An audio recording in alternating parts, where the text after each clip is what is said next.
오늘 그리스도인의 영적 삶 이제 13번째 강의는 이제 구령에 대해서 한번 살펴보도록 하겠습니다.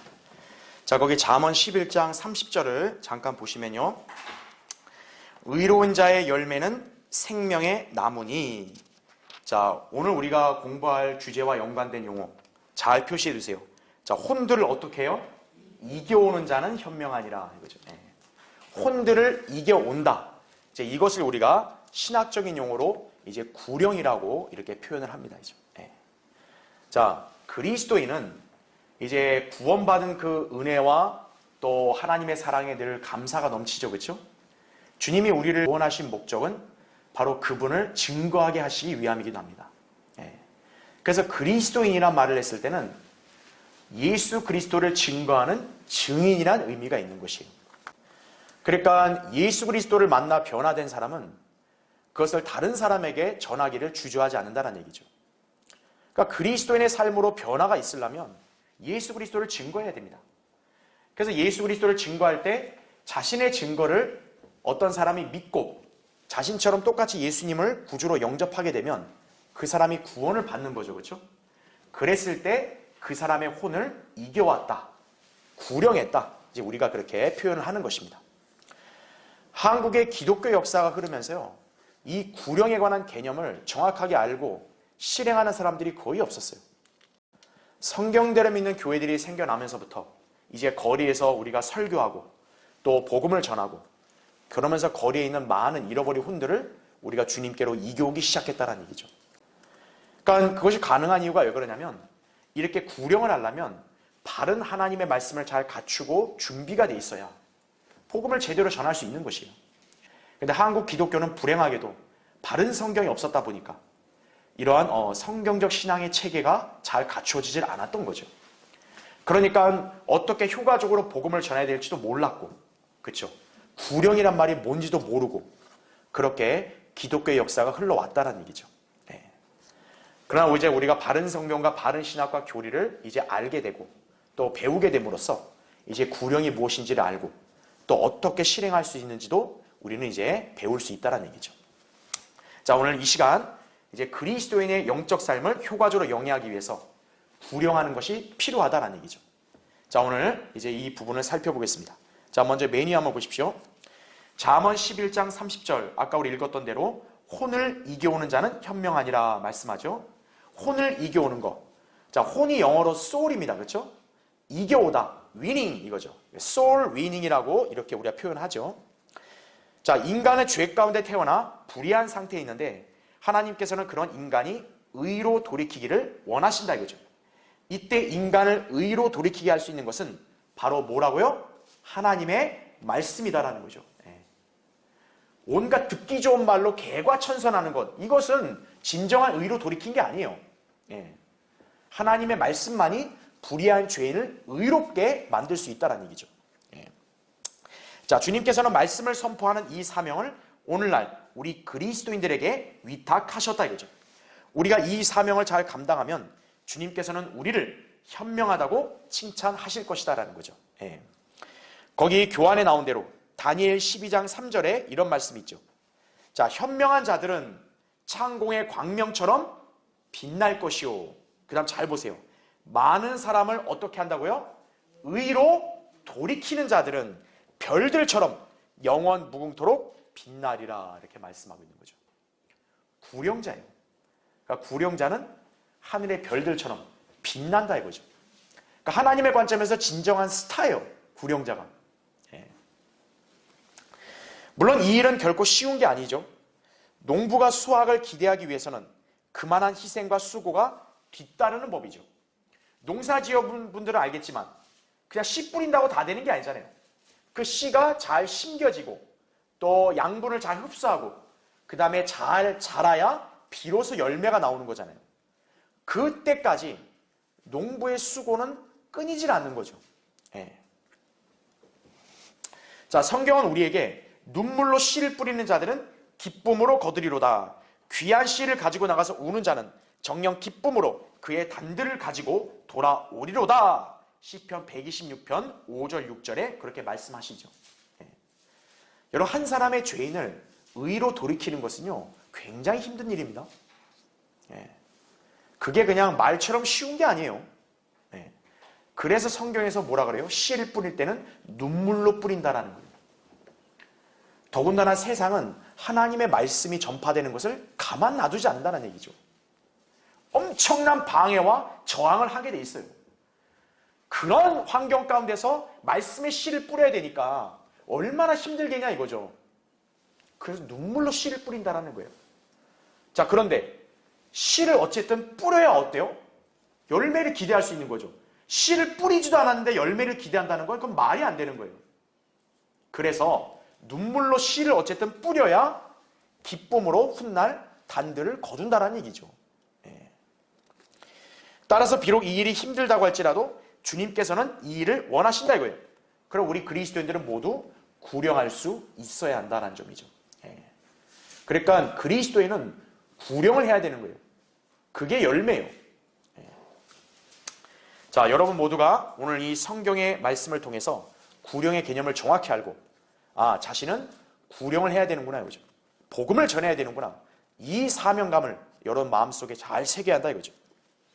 자, 첫 번째 보세요. 구령자로 부름받은 그리스도인입니다. 자, 밑에 1번 보시면 그리스도인들 가운데 극소수만이 설교자로 부르심을 받지만 모든 거듭난 그리스도인은 구령자로 부르심을 받는다라는 얘기죠. 그리스도인은 세상 사람들을 그리스도께로 인도하려고 애쓰는 증인이다라는 점을 우리가 잘 알아야 된다 이거죠.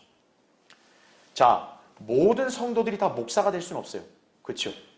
분명히 설교자는 하나님이 정하신 사람만 불러요. 그렇죠? 그러나 그리스도인은 모두 증인들이다라는 점이죠. 그래서 그리스도를 증거하는 일에 있어서는 어떤 형제나 자매의 어떤 차별이 없다라는 거예요. 예. 사도행전 8장 3, 4절을 보면 바로 거듭난 성도들 모두가 주님을 증거했다라고 그렇게 기록이 돼 있다 이거죠. 예. 그러니까 남자나 여자 예외가 없어요. 그러니까 설교는 형제들 중에서도 부르심받은 일꾼이 하는 거지만 그러나 구령은 형제자매 누구나 다 하는 것이다 이거죠. 자, 밑에 괄호 1번 보십시오. 비록 설교자나 선교사가 모임이나 다른 일에 분주할지라도 개인적으로 사람들에게 접근하여 복음을 전하고 구령하는 일을 소홀히 해서는 안 된다라는 거죠.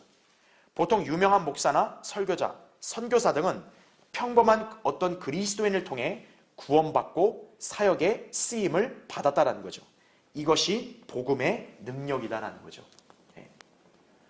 여러분 한번 생각해 보세요. 훌륭한 목사들이 어떻게 나오죠? 그냥 하늘에서 뚝 떨어지나요? 훌륭한 목사를 누군가가 그 그리스도께로 인도했을 거 아니겠어요? 그렇지 않나요? 바로 평범한 성도가 그 사람에게 복음을 전해서 그를 그리스도께로 인도한 거예요.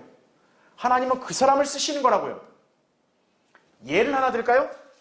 여러분 베드로 있죠, 베드로. 베드로는 자기 설교로 당시 오순절날 예루살렘에 3,000명을 회심시킨 거예요. 대단한 능력이죠? 그 베드로는 어떻게 구원받았죠?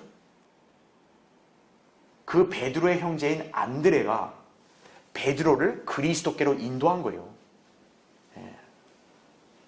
그러니까 여러분이 잘 배워야 될 게 뭐냐면 유능한 설교자가 하나님이 갑자기 하늘에서 태어나게 하는 게 아니에요. 신실한 그리스도인들의 복음 전파를 통해서 하나님께서 훗날 쓰시고자 하는 유능한 일꾼을 낳는 것이에요. D.L. 무디라든지 그 외에 찰스 스펄전이라든지 다른 훌륭한 부흥사나 설교자들, 그 사람들이 그러면 누구로부터 태어났냐 이거예요. 그 사람들을 구령한 사람들이 있어요. 근데 여러분 그 구령한 사람들 알아요? 잘 모르죠. 오히려 그 훌륭한 사람들을 그리스도께로 인도한 사람들은 그렇게 잘 알려져 있지 않아요. 그 말인즉 평범한 그리스도인들이 훌륭한 설교자가 될 사람을 주님께로 인도할 수도 있다는 것이에요. 여러분이 누군가에게 복음을 전했는데 자기가 처음에 볼 때는 별 볼 일 없는 사람처럼 보였어요. 근데 그 사람이 예수 그리스도를 영접하고 나서 훌륭한 목사가 될지는 아무도 모르는 거예요. 그걸 잘 아셔야 돼요. 여러분이 거리에서 그냥 열심히 복음만 전했는데 그 순간 내가 전했을 때 안 믿었지만 내가 전한 것을 나중에 믿어가지고 그 사람이 훌륭한 설교자나 거리 설교자, 선교사가 된 경우도 많다고요. 그러니까 우리가 씨를 뿌렸을 때 즉각 열매가 안 맺어진다고 해서 실망할 필요 없다 이거예요. 하나님께서는 평범한 그리스도인들에게 복음을 전파하라 명령하셨죠. 우리 신실하게 그 명령만 수행하면 하나님께서 놀랍게 역사하신다는 점을 잘 알아야 되는 것이에요. 자, 밑에 바로 2번 보십시오. 그리스도인에게 있어서 가장 만족스러운 일, 우리가 누군가를 그리스도께 인도하여 그들이 우리처럼 주님을 위해 살게 하는 것이다 이거죠. 이 일을 하는 성도는 어떤 은사나 기적을 경험한 것보다도 더 큰 기쁨과 화평을 누릴 수가 있다라는 얘기죠. 우리가 늘 설교나 강의 때 자주 거론하는 피터 락만, 대단한 하나님의 종이죠. 그 락만을 주님께로 인도한 사람이 있어요. 휴파일 목사님이에요. 근데 여러분은 휴파일 목사님에 대해서 그렇게 잘 모르잖아요. 그렇죠? 락만은 라디오 DJ였다고요. 그런데 휴파일 목사님의 그 라디오 방송을 통해 설교하고 나서 락만이 그 휴파일에 가서 물은 거예요. 아니, 목사님이 도대체 아는 게 뭐예요? 비꼰 거죠. 휴파일 목사님은 내가 아는 것은 예수 그리스도라고, 당신은 아냐고. 락만이 충격을 받은 거예요. 그래서 그 라디오실에서 휴파일 락만을 예수 그리스도께 인도한 거예요. 그 락만이 킹제임스 성경을 160번 읽고 주석서를 써낸 그런 인물이 된 거예요. 하나님은 그렇게 일하신다는 걸 아셔야 돼요. 그 휴파일 목사님이 나중에 하늘나라 갔을 때 얼마나 기쁘겠어요. 왜요? 자기가 예수 그리스도께로 인도한 그 락만을 통해 얼마나 많은 열매가 나왔어요. 그렇지 않겠습니까? 여러분도 그런 기대와 희망을 갖고 복음을 전하는 거예요. 내가 그 순간 복음 전했을 때, 야, 저 사람이 참 구원 받은 것도 다행이다. 그렇게 생각한 사람이 하나님께서 나중에 그를 크게 쓰실지 아무도 알 수 없는 거예요. 그랬을 때 여러분이 하늘나라에서 얼마나 기쁘겠어요. 저 사람을 내가 낳았다고 그렇게 얘기할 수 있는 거예요. 자, 그리스도인은 바로 사람들을 그리스도께로 인도하려고 애를 써야 된다 이거죠. 그래서 때를 얻든지 못 얻든지 항상 말씀을 전파해야 한다 이거죠. 자, 밑에 2번 보십시오. 구령자는 어떤 사람을 예수 그리스도의 구원의 지식으로 인도하는 사람이다 이죠. 그리스도께서는 한 혼이 온 세상보다 더 가치 있다고 말씀하셨죠. 마가복음 8장 36절에. 그래서 여러분, 한 명 구령하는 것을 가볍게 생각하면 안 됩니다. 주님은 그 한 혼이 온 세상보다 더 귀하다 그러신 거예요. 제대로 복음을 전해서 한 혼을 주님께로 이겨왔으면 여러분은 온 세상을 얻은 것보다 더 큰 걸 얻은 거예요. 그걸 아셔야 돼요. 이 세상에 그 어떤 업적을 이룬 사람보다 구령자는 하나님의 관점에서 훨씬 위대한 일을 수행한 것이다 이거죠. 진실로 가치 있는 일이에요. 그렇죠? 자, 밑에 3번 보세요. 그리스도인은 지옥의 존재 때문에 사람들을 그리스도께로 이겨와야 한다 이거죠. 성경이 말씀하는 것처럼 영원한 암흑과 분노와 수치와 고통이 있는 불못에 던져질 혼들을 생각한다면 그들이 죄에서 돌이켜 예수 그리스도께 돌아서도록 온 힘을 다해 설득해야 한다는 얘기죠. 여러분은 성경에 기록된 지옥의 말씀을 믿으세요? 그러면 구원받지 않은 사람은 그 지옥에 떨어진 거 다 알잖아요. 그렇죠? 근데 자기가 사랑하는 사람, 가족이나 친척이나 지인이 구원받지 않은 상태로 계속 살고 있다 이거예요. 그럼 그거에 대한 부담이 없는가 이거예요. 그럼 그 사람은 하나님 말씀을 믿는 사람이 아니에요. 자기가 어떻게든 전해야 되고, 전하지 못할 거면 도움을 요청해야 되는 거예요. 이 사람 구원받아야 된다고. 지금 삶의 문턱을 오가고 있는데 구원받아야 된다고. 그러한 부담이 있어야 된다 이거예요. 그게 그리스도인이에요. 왜 하나님의 신실한 종, 목자와 거리 설교자들이 왜 거리에서 복음을 전하죠? 여러분, 제가 거리에서 설교할 때 제가 세상 사람들에게 조금이나마 한 대를 받나요? 오히려 수치와 멸시를 당한다고요. 그런데도 왜 하는 거죠? 지옥으로 가니까요. 여러분, 내가 길을 가고 있는데 생판 내가 모르는 사람이랄지라도 건물에 화재가 있고 그 화재 현장에 어떤 사람이 갇혀 있는데 여러분 그냥 가겠어요? 자기가 못 구해도 119에도 전화를 해서 구해달라고 해야 될 거 아니에요. 저대로 놔두면 안 된다고. 그게 인지상정이죠. 그리스도인은 구령을 해야 되는 거예요. 복음을 전하고. 자, 맨 밑에 4번 보세요.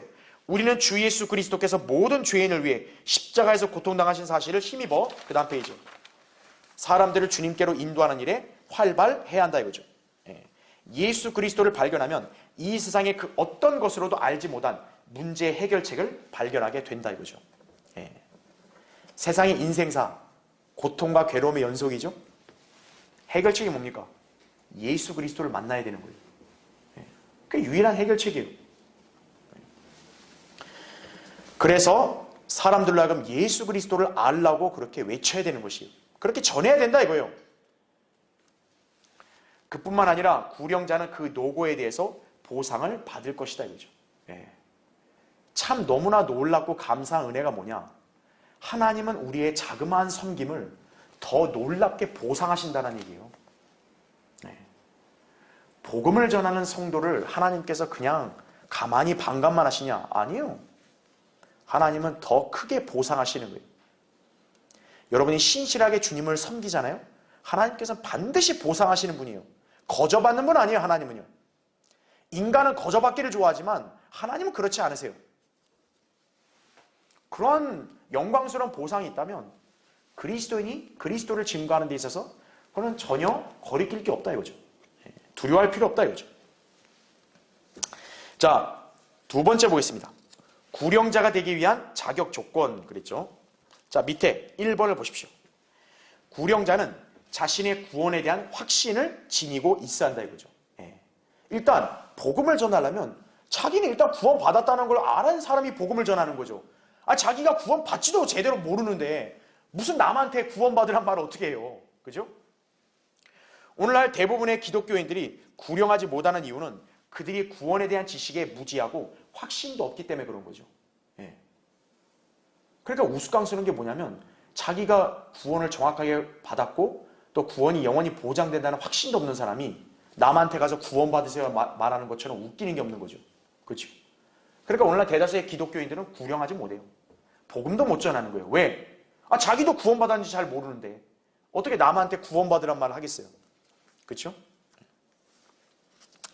자신에게 영생이 있다는 사실을 모르는 사람이 어떻게 다른 사람에게 영생을 전달해 줄 수 있겠는가라는 얘기죠. 여러분이 어떤 제품을 사는데 너무 좋아요. 여러분이 경험을 해야 다른 사람한테 이걸 소개할 거 아니에요. 야, 이 제품 좋다. 써보라고. 근데 자기도 안 써본 사람이 야, 이거 좋다고 그러면은 설득력이 있겠어요? 안 된다 이거죠. 그래서 상식적인 거죠. 자, 2번 보십시오. 구령자는 예수 그리스도께 자신의 몸을 드려야 한다 이거죠. 그리스도를 증거하게 되면 많은 수치와 비난과 저주와 조롱을 받게 될 것이다. 예수 그리스도께 복종하지 않고 내적 외적으로 올바르게 살지 않는다면 오래 견디지 못할 것이다 라는 얘기죠. 그러니까 헌신해야 된다 이거죠.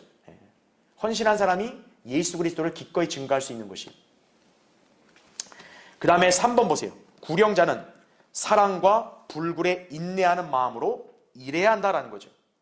당연하죠. 개인적으로 구령할 때는 오만하거나 위압적이어서는 안 됩니다. 그러니까 어떤 성도들이 오해하는 게 뭐냐면 자기가 마치 좀 세상 사람보다 좀 우월하고 대단한 위치에 있다고 착각을 하는 거예요. 하나님의 은혜로 내가 영생을 받고 하나님 자녀가 된 건 당연하죠. 그건 당연히 위상이 좋은 거지만 그 사람 자체가 무슨 세상에 다른 사람보다 더 대단한 거 아니에요. 근데 마치 뭐냐면 자기는 굉장히 우월하고 여기 있는 사람들은 굉장히 열등한 것처럼 그렇게 폄훼하면서 이렇게 마치 그 사람을 깔보듯이 이렇게 하나님 말씀을 전하려는 사람이 있어요. 그러면 안 돼요. 상대방에게 오만하거나 위압적으로 비춰서는 안 돼요. 개인적으로 구령할 때는 우리가 사람과 사람과의 관계잖아요. 그럴 때는 자기가 예의를 갖춰야죠. 물론 설교하거나 가르칠 때는 뜨겁고 엄격하며 큰 소리로 분명하게 해야 됩니다. 왜죠? 설교는 내가 어떤 개인한테 하는 게 아니잖아요. 하나님께서 모아주신 그 사람들을 대상으로 하나님 말씀을 선포하는 거기 때문에 설교할 때는 무슨 사람 비유 맞추듯이 누구 눈치 보고 이러면 안 돼요. 설교는 담대하게 해야 돼요. 그래서 저는 거리 설교할 때는요 아주 세게 외친다고요. 그러나 제가 개인적으로 구령할 때는 절대 그 사람들을 막 깔보거나 막 그 사람들을 막 짓누르는 말 하지 않는다고요. 예, 최대한 예의를 갖춰서 개인적으로 저는 복음을 전하는 거예요. 그러나 설교할 때는 사람의 비율을 안 맞춘다 이거죠. 하나님 말씀을 그대로 전해야 돼요. 설교할 때는. 개인 구령할 때는 높이를 낮추고 부드럽게 하는 것이 효과적이죠. 그렇죠? 왜요? 그 사람 개인한테 하는 거니까. 그 사람이 말 알아들을 수 있으면 알아들을 수 있는 그런 소리, 그런 어떤 높이로 하면 되는 거죠. 예. 한 사람 앉혀놓고 막 설교하듯이 소리 지르면 되게 안 되겠어요. 안 되죠. 그러면 그 사람 기분 나쁘죠. 예. 그러면 안 된다 이거죠. 그 다음에 4번을 보세요. 사람을 다루는 그리스도인에게는 성경 지식이 있어야 한다 이거죠. 예. 여러분 구령이 뭡니까? 결국 복음을 전하는 거 아니에요? 그럼 하나님 말씀을 전하는 거기 때문에 하나님 말씀을 잘 알아야지 그가 전할 수 있는 거예요. 많은 사람들이 하나님 말씀에 무지하기 때문에 개인 구령의 꽁무니를 빼고 달아나기 일상이다 이거죠. 그러나 무지는 핑계가 되지 못한다 이거죠. 예. 나는 아무것도 몰라서 못해요. 그러면 안 된다 이거죠. 왜죠? 모르면 구하라 이렇게 말씀했기 때문에 그런 거예요. 거기 야고보서 1장 5절에 말씀이 나오죠. 너희 중에 누가 지혜가 부족하면 이거예요. 여러분 중에 난 좀 지혜가 없다 이거예요. 그러면 어떻게 하라는 거예요? 모든 사람에게 아낌없이 주시고 꾸짖지 아니하시는 하나님께 구하라 이거예요. 그러면 그분께서 주실 것이라 이렇게 말씀하고 있는 거예요. 인생을 사는데 지혜가 없다 이거예요. 그럼 하나님께 구하라 이거예요. 기도할 때. 그냥 돈만 달라 기도하지 말고 그것도 구하라 이거예요. 그냥 뭐 직장 얻게 해주세요, 집 얻게 해주세요 이것만 기도하는 게 아니에요. 지혜를 구해야 돼요. 지혜를. 복음 전하는 거 마찬가지예요. 내가 복음 전하는 잘 모르겠습니다. 그럼 지혜를 구하라 이거예요. 주님께. 저 사람 너무 불쌍하다 이거예요. 저렇게 비참하게 살다 죽으면 얼마나 안타깝습니까 주님. 저 사람을 돕게 해주십시오. 그럼 지혜를 구하라 이거예요. 주님께. 저 사람을 어떻게든 내가 도울 수 있게 해달라고. 그러면 지혜롭게 그 사람을 그리스도께로 인도할 수 있도록 방안을 알려주신다 이거죠. 구하면 하나님이 주신다 이거예요. 하지만 너는 그거밖에 안 되는 인간이 뭘 한다고 그렇게 안 하신다고 우리 주님은. 주시는 거예요. 여러분에게 하나님이 돈만 주시겠어요? 건강만 주시겠어요? 지혜도 주신다 이거예요. 자, 5번. 구령자는 죄인의 회심을 주님께 의지하는 기도의 사람이어야 한다 이거죠. 구령자의 삶은 능력이 있어야 하고 사람들을 예수 그리스도께 인도하기 위해 성령 충만해야 한다라는 얘기죠. 그러니까 육신적인 상태에 있는 사람이 복음 전하는 걸 잘 안 하려고 하는 거죠. 왜? 능력이 없으니까요. 성령으로 충만해야 돼요. 그것도 구해야 돼요, 여러분이요. 성령님 제 안에 충만하게 해주시라고. 그래야 그 사람이 주님을 위해서 일하고 섬길 수 있는 거예요. 자, 설교자와 목사도 마찬가지죠. 성령으로 충만케 해달라고 주님께 기도를 해야 어떤 거예요? 성령님이 그 사람 안에서 효과적으로 역사해서 말씀을 선포하는 거죠. 그렇죠? 그게 없으면 어떻게 돼요? 육신적으로 하게 되는 거예요. 그럼 육신적으로 하게 되면 어떻게 되느냐? 성도들이 감화가 안 일어나는 거예요. 그걸 우리가 잘 기억해야 한다죠. 자, 그래서 구령자가 되기 위한 자격 조건. 이게 우리가 실천하기 어려운 것 같지만 그러나 어려운 건 아니에요. 할 수 있다 이거죠. 자, 세 번째 보겠습니다. 구령하기 위해 필요한 요건. 자, 1번 보십시오. 자, 구령에 있어. 자, 뭐의 말에 유의하라고 거기 나와요? 나가라, 나가라. 나가라 이거예요. 그 영업을 하는 사람이든 또 그 외에 어떤 이 정부의 일이나 또 여러 가지 관료사회 행정이든 다 뭐냐? 현장에 나가야 답이 있단 말이 나와요. 그렇죠? 복음 전파도 뭡니까? 세상에 나가야 복음이 전파되는 거죠. 여기 구원받은 성도를 앉아놓고 복음 전하는 거는 그건 말이 안 맞잖아요. 그렇죠? 이미 구원받은 사람들을 대놓고 뭘 또 복음을 전파해요? 복음 전파는 구원받지 않은 사람들에 가서 전하는 거죠. 그러니까 교회가 복음 전한다고 해서 자랑할 게 못 되는 거예요. 그거는요. 교회가 복음을 전한다는 걸 자랑하려면 밖에 나가서 전하는 걸 자랑해야지. 무슨 우리 교회는 복음이 있다고. 그거 중요한 거 아니에요. 그럼 아직도 그 자기 교회에 앉은 사람들은 구원받지 않았다는 건가요? 복음은 나가서 전하는 것이다 이거죠.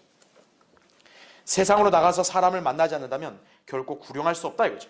마가복음 16장 15절에 너희는 온 세상에 가서 모든 피조물에게 복음을 전파하라 이거죠. 죄인들이 와서 우리와 대화하기를 기다리지 말라 이거예요. 하나님의 명령은 우리가 그들에게 다가가서 구원을 말하는 것이다 이거죠. 예수님도 어떻게 했습니까? 사마리아 여인한테 먼저 말을 거신 거예요. 그 여인이 먼저 예수님께 말 걸기를 기다리지 않으셨어요.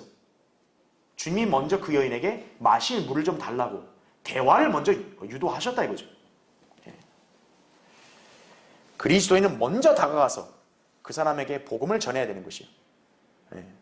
교회에 대해서 관심을 보이거나 혹은 성경에 대해서 뭔가 좀 물어보거나 그럴 때 딱 물어봐야 되는 거예요. 아, 예수님을 아세요? 그러면? 혹시 구원 받았어요? 그걸 먼저 물어봐야 된다고요. 자, 2번. 구령에 필요한 것 중에 하나. 상한 심령이다 이거죠. 예수님께서는 예루살렘을 향해 우셨다 이거죠. 마태복음 23장 37절에. 또 바울은 사도행전 20장 19절에 많은 눈물과 시련으로 주를 섬겼노라고 했고 눈물로 훈계하던 일을 기억하라고 간증을 했다 이거죠. 그러므로 상한 심령과 혼에 대한 연민이 구령에 성공하게 하는 필수 조건이다라는 거죠. 설교자도 마찬가지입니다. 목사도요. 혼들에 대한 연민과 혼들을 사랑하는 마음이 있을 때 설교를 하는 것이에요.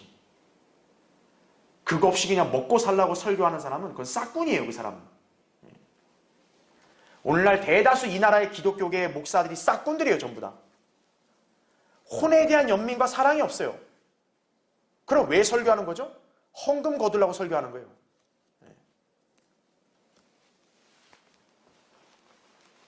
그 혼이 지옥에 가는 것을 성경에 기록된 걸 믿는다면 방관하고 있으면 안 된다고요. 어떻게든 복음을 전해야 돼요. 맨 밑에 3번 보십시오. 하나님의 말씀은 구령에 필수적이다.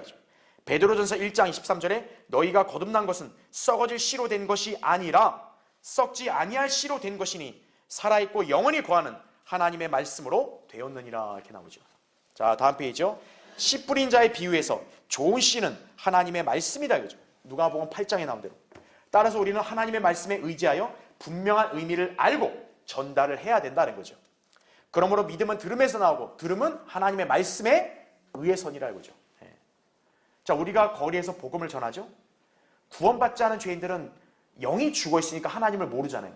하나님께서는 그 사람들에게 구원받을 수 있는 믿음도 선물로 주시는 거예요. 그럼 중요한 게 뭡니까? 선물을 받아들여야 될 거 아니에요. 그 사람들이 마음에 의향만 있다면 복음을 얼마든지 믿을 수 있는 것이. 그럼 복음을 믿으면 이제 그 사람은 하나님을 이제 알게 되면서 믿음이 자라기 시작하는 거예요.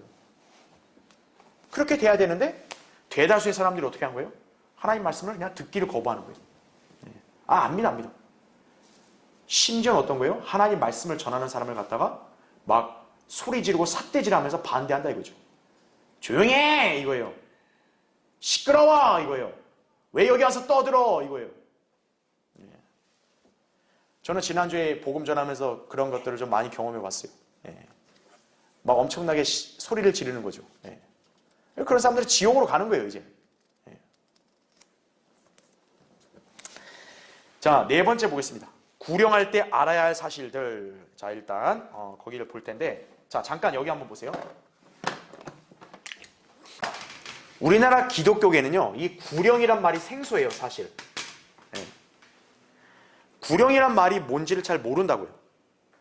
근본주의 교회들은 간혹 아는 경우가 많아요. 왜냐하면 미국에는 근본주의 교회들이 그래도 복음 전파는 나름대로 열심히 하거든요. 그러니까 거기서 파생된 이 나라의 뭐 성서 침례교회 이런 사람들은 구령이란 말을 그래도 어느 정도 익숙하게 알아요. 근데요, 사실 이 구령이란 말도 성경적으로 합당한 말은 아니에요. 자, 왜 그러냐면 아까 우리가 복음 전에서 혼을 그리스도께로 인도한다 그랬잖아요. 그걸 영어로 뭐라 그랬어요? 혼이 soul이죠. 그 다음에 winning. soul winning. 혼을 이겨온다는 말이에요. 근데 여러분들이 영어를 좀 아시는 분들 알겠지만 여기서 win이라는 게 단순히 이기다는 말이 아니라 투쟁을 해가지고 뭔가를 얻어온다는 뜻이에요. 왜 이런 말을 쓰냐면은, 제가 성경 공부할 때도 한번 설명드린 적이 있는데 우리가 영적 진영은 어때요? 딱 두 가지죠. 하나님의 진영과 마귀의 진영이에요. 그래서 지금 인간의 혼들은 어때요? 이 죄인의 혼들은 다 마귀의 진영에 속해 있는 거예요. 예. 그러니까 원래는 하나님께서 아담을 창조할 때 하나님 형상대로 창조했단 말이에요. 하나님의 형상을 입었으니까 하나님 진영이 있었는데 아담이 타락하고 나니까 어떻게 됐어요?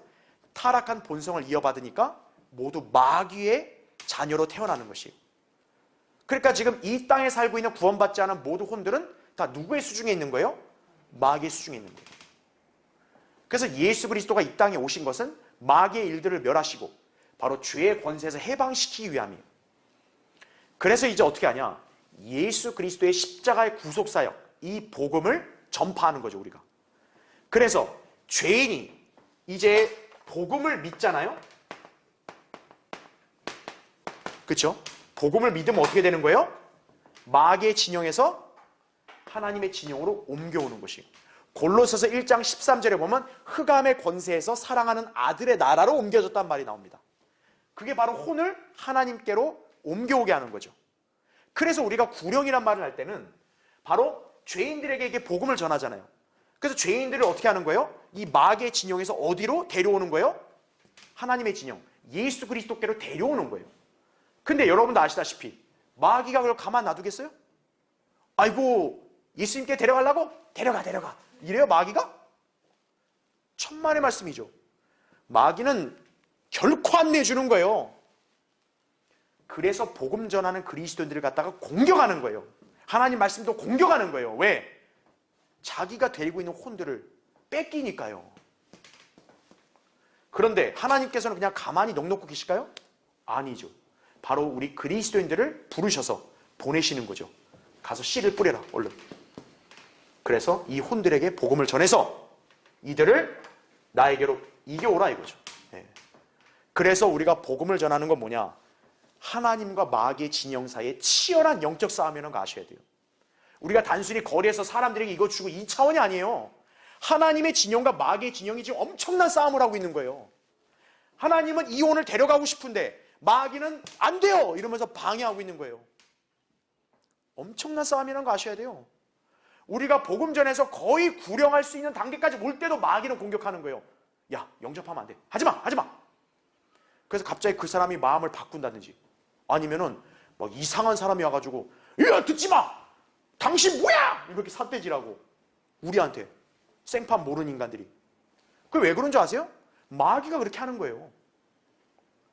끝까지 복음을 받아들이지 못하게 하는 거예요. 왜? 받아들이는 그 순간 어떻게 되는 거예요? 마귀는 뺏기는 거예요. 이제 그리스도께로 가는 거예요.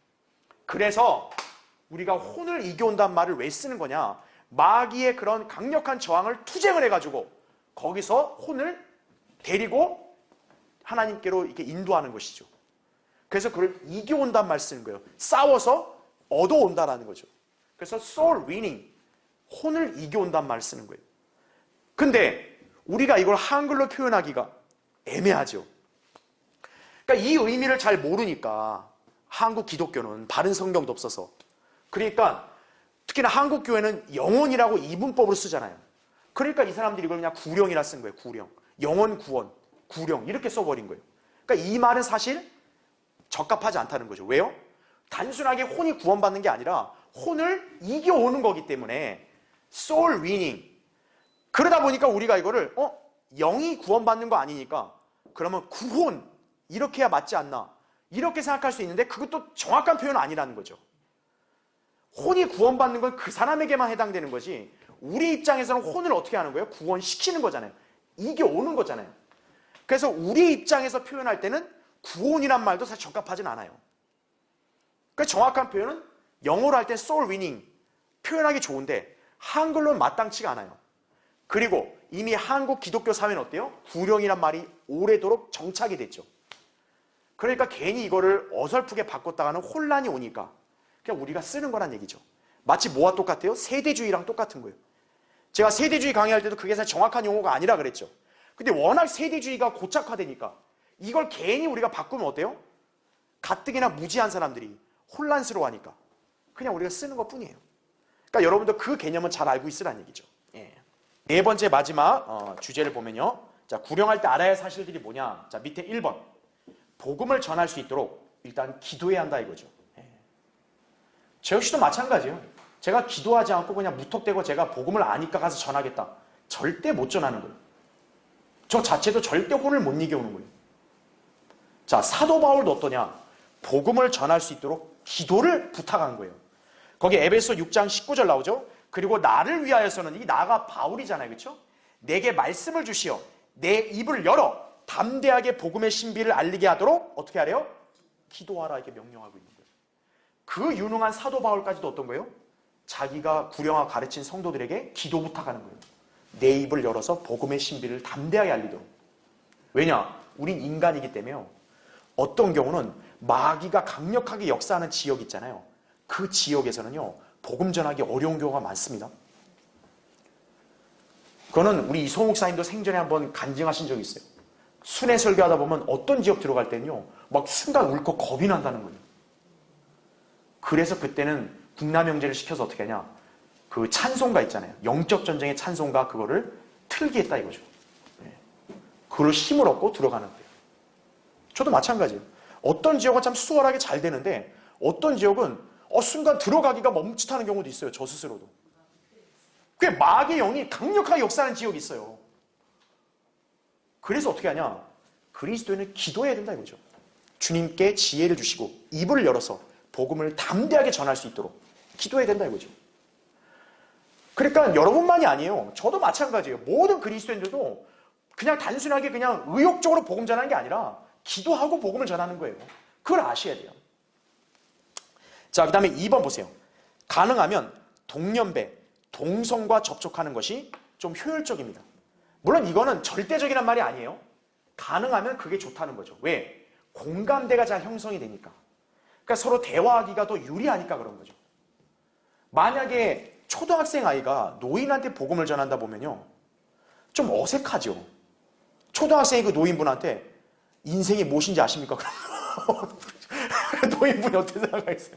이게 무슨 머리에 피도 안 마른 게 와가지고 뭐? 인생이 뭐? 이렇게 되는 거죠. 그러니까 어린애가 노인한테 복음 전하는 건 좀 어렵다는 거죠. 예. 그리고 또 이렇게 어르신이 이렇게 그 젊은 여자한테 복음 전할 때도 이게 자칫하면 또 오해의 소지를 낳을 수도 있어요. 그러니까 무조건 안 된다가 아닙니다. 복음은 전해야 되는데 가능하면 효율적으로 하기 위해서는 이렇게 동년배가 좀 낫다라는 얘기죠. 예. 그러나 성령께서 다른 사람에게 말하러 가신다면 주저하지 말고 즉각 나아가야 돼요. 제가 이렇게 얘기했다 그래가지고 난 무조건 동성배 아니면 절대 안 전해야지? 그러면 안 된다고요. 전하는 거 다 전해야 돼요. 그러나 여러분이 뭔가 거리에서 복음을 전할 때는 이게 좀 더 효율적이다 이렇게 말씀드리는 거죠. 그 다음에 3번 보세요. 예의를 지키는 것은 물론 지나치게 수다를 떨거나 위압적이지 말아야 된다는 얘기죠. 베드로전서 3장 8절을 나중에 여러분이 찾아보시면 됩니다. 어느 정도의 상식을 사용하여 대화를 유도하고 정중하게 구령을 시도해야 한다는 얘기죠. 그러니까 어떤 사람은요, 복음을 자기가 전한다고 했는데 한번 딱 보니까 어떤 사람한테 가서 쓸데없는 잡담이 나고 있는 거예요. 복음은 안 전하고. 그러면 안 된다 이거죠. 또 어떤 사람은 너무 의욕만 충만하니까 가가지고 죄인이야, 죽어, 지옥 가, 예수 믿어 이렇게 하면 안 된다는 얘기죠. 그러면 처음 본 사람이 어떻게 되겠어요? 이거 뭐 이상한 놈이네 이러고 가는 거죠. 예. 지혜롭게 가서 정중하게 대화를 유도해내고 자연스럽게 복음을 전해야 된다는 얘기죠. 예. 어쨌든 그 혼을 이겨오는 데 초점을 맞추는 것이기 때문에 신사가 되도록 하는 것이 좋다라는 얘기죠. 예. 막 이렇게 위협적이고 폭력적으로 하면 안 돼요. 예. 정중하게 예의를 지킬 건 지키고, 그러니까 그렇다 해서 타협을 하면 안 된다는 얘기죠. 예. 복음은 그대로 전해야 된다. 그 다음에 4번 보세요. 가능하면 단둘이 대화하는 것이 효율적이에요. 군중이 있을 때는요, 체면을 고려하여 온갖 변명과 핑계를 댈 수 있지만 혼자 했을 때는 서로 마음이 통하여 쉽게 열 수 있다는 얘기죠. 그러니까 여러분이 어떤 한 사람을 타깃으로 삼았을 때는 기도하면서 그 사람과 단둘이 뭔가 대화할 수 있는 환경을 만들어 달라고 기도하고, 그랬을 때 여러분이 복음 전하는 게 좋아요. 왜냐하면 어설프게 막 친구나 다른 사람 있을 때 같이 전하려 하잖아요. 그럼 방해예요. 나 안 믿어. 야, 믿지 마. 또 괜히 그렇게 덩달아서 이렇게 부추긴다 이거죠. 예. 그 다음에 5번을 보세요. 가능하면 논쟁을 피하는 것이 효과적이에요. 물론 하나님 말씀을 변호해야 한다면 어쩔 수 없지만 논쟁으로 얻을 수 없다면 구태여 논쟁하는 데 시간을 낭비하지 말라 이거죠. 디모데후서 2장 14절에 나오죠. 그래서 베드로전서 3장 15절에도 너희 안에 있는 소망에 관한 이유를 묻는 모든 사람에게 답변할 것을 온유와 두려움으로 항상 예비하라고 말씀하고 있습니다. 예. 그러니까 이것도 마귀가 공격하는 거예요. 여러분이 이제 복음을 전하려고 했는데 자꾸 이 사람이 뭔가 기독교에 대한 걸 물어요. 그러니까 뭔가 관심 있는 것처럼 보여서 좋아가지고 막 답변해 주잖아요. 그런데 그러다 보면 이제 삼천포로 빠지는 거예요. 자꾸 막 전혀 구원과 상관없는 그런 엉뚱한 종교나 신앙 막 이런 쪽으로 가는 거예요. 그러면 여러분이 거기서 중심을 잡지 않으면 어떻게 돼요? 휘말리는 거예요. 그러면 시간만 다 뺏기고 여러분 정신도 그냥 막 다 뺏겨버리는 거예요. 예. 그러니까 이 쓸데없는 논쟁을 자꾸 유도하잖아요. 그럼 딱 끊어야 돼요. 선생님 또는 여러분의 지인이면 이보게 내가 지금 전하는 이 복음부터 일단 잘 들어봐. 일단 이걸 믿고 그 다음 나서 내가 설명을 해줄게. 이런 식으로 지혜롭게 여러분이 그거를 유도해야 된다는 얘기죠. 그러니까 대화의 주도권은 누가 잡아야 돼요? 우리 그리스도인이 잡아야지 상대방의 말을 무조건 다 들어주는 건 그건 올바른 거 아니에요? 마귀가 그때도 역사합니다. 자꾸 딴 데로 화제를 돌리게 해요. 마귀가 그 사람 안에서 야 이거 물어, 야 저거 물어, 요거 물어. 계속 자꾸 삼천포로 빠지게 하는 거예요. 네. 그리고 무슨 성경 교리를 묻는다 이렇단 말이에요. 그럴 때도 여러분이 무조건 성경적 얘기를 다 해주는 것도 옳지 않아요. 왜? 구원받지 않은 사람이 뭘 알아요? 모른다고요. 그것도 마귀가 지금 공격하는 거예요. 구원 못 받게 하려고. 그러니까 막 그냥 뭐 난해하고 막 이렇게 애매모호한 성경 교리 있잖아요. 그런 거를 물을 때도 여러분이 잠깐 뒤로 밀어야 돼요. 제가 일단 복음을 전하는 거 먼저 이거부터 들으시고 그 다음 제가 나중에 설명을 드리겠다고. 이렇게 해야 된다 이거죠. 그런데도 이걸 거부한다. 그러면 여러분은 차라리 그냥 다음 기회를 포착해야 돼요. 그럴 바에는. 왜냐? 쓸데없는 논쟁은 시간만 낭비하는 거예요. 예. 마지막 6번. 구령할 때 자신의 경험과 능력에 의존하지 말고 기도하며 인내하라 이거죠. 예수 그리스도를 영접하는 것은 일생에서 가장 중요한 결단이에요. 그래서 사전에 신중하게 생각하도록 하는 것이 좋다는 얘기죠. 자, 이제 결론적으로 우리는 모두 예수 그리스도의 대사들이에요. 주님께서 우리를 이 땅에 남겨놓으신 이유는 바로 다른 사람들을 주님과 화해할 수 있도록 인도하기 위함이다 이거죠. 이것은 여러분 모두에게 해당되는 임무임을 우리 모두가 기억하기를 바란다 이거죠. 그러므로 이제 우리는 그리스도를 대신한 대사들로서 하나님께서 우리를 통하여 너희를 권면하신 것 같이 우리도 그리스도를 대신하여 너희에게 간구하노니, 자, 너희는 어떻게 하라고요? 하나님과 화해하라 이거죠. 바로 이렇게 우리가 전할 수 있어야 한다는 얘기죠. 자, 다음 시간에 그렇게 해서 하겠습니다.